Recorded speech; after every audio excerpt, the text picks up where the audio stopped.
Hi guys, it's Bjorn from Team Shift. So this last weekend I went to two regionals. I went to Hartlepool on Saturday, Chesterfield on Sunday. I won the Hartlepool regional and came 5th at Chesterfield. For both events I played the same deck, but there's only like 3 cards different. So I'll just give you a deck profile for both of them and explain like why I changed what I changed. Also a shout out to Josh Eames as well. He topped Chesterfield with the same list as well. Like me and him did a lot of testing, and also a massive shout out to Miles for making me go to Hartlepool because I originally was just going to stay home and do some uni work, but I'm glad he made me come so that I could get my first regional win. So now I'll just go into the deck. So I played Spirals. So I played the sort of standard 3 super agent. I played 3 because you need spiral monsters. That's how you brick, is not having spiral monsters. So I played 3. I played 2 last resort. That's again for the same reason. You want more spiral monsters, and also it's a spiral gear card, so you can search it off quick fix. And sometimes you actually do need the extra search, which is why I played that. And then 1 quick fix, 1 drone, 1 master plan, and 1 sleeper for the spiral monsters. Then hand traps I played 1 maxi, 3 ash, 3 ogre, and then the obligatory DD crow. It's a combo piece now, so you can't really play the deck without it. Spells I played 3 resort and 3 terraforming for that. Then I played 1 spiral gear big red, 1 spiral mission assault. This is actually like so good. I really like it. And then on Saturday I played 1 DDR.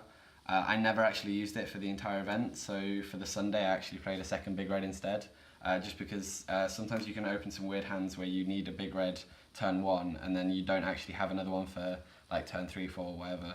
So I decided to play an extra one for that. Then I played 3 Foolish Burial Goods and 3 Double Summon. They're your like extenders, you need them. You can make some silly boards with this deck. So like I think that 6 is correct. Then I played 1 Foolish, 1 Rotor, again to search Super Agent, an Upstart because you need to have as consistent a deck as possible with Spirals, because if you brick you lose.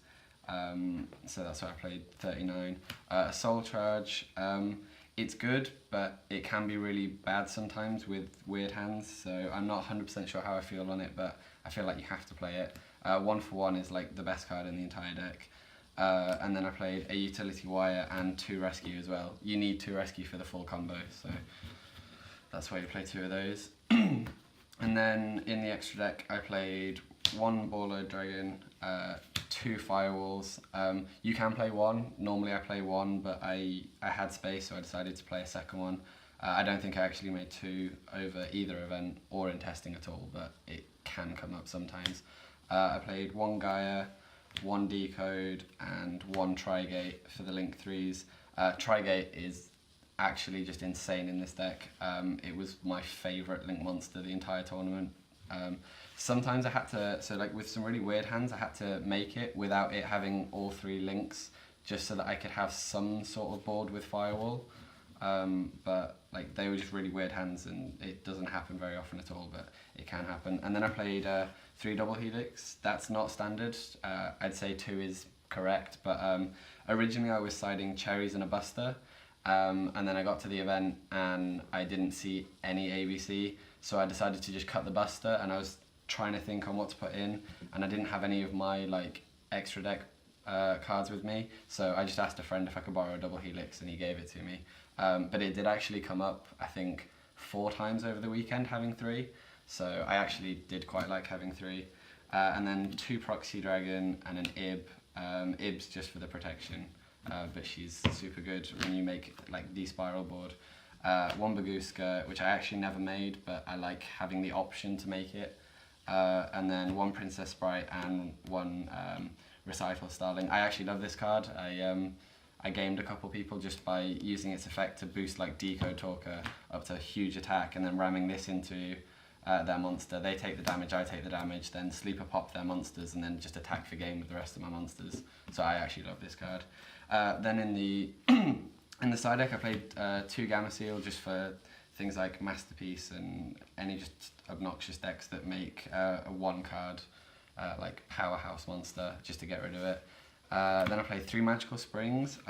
So I played this for Pendulum because I don't really care about their field as long as I can draw lots of cards, because then I can possibly draw into this and then just wipe their field out. So I don't really care about them not being able to be destroyed. And sometimes if you go first, you can stop their plays by stopping them destroying like their Wisdom Eye and stuff, which is quite nice. So yeah, then 3 evenly matched to go with that. On Saturday I played 2 Twin Twisters. I just played this for like random rogue decks that want to set like loads of back row, and like there's still quite a few people over here in Europe that like to play Paleo, so I was thinking for that. But then for Sunday I just swapped these out for 2 Cosmics instead, and like I never actually sided these in on Saturday, and I sided these in a couple times, so I think Cosmics probably a lot more correct than Twin Twisters, but there you go. Then I played 2 System Downs. There was like I just put these in case of ABC or any kind of like random Cosmo Demise or anything, just didn't want to have to deal with them, so that's just a blowout. And then literally the best card in the side deck apart from evenly matched was triple Solemn Scolding.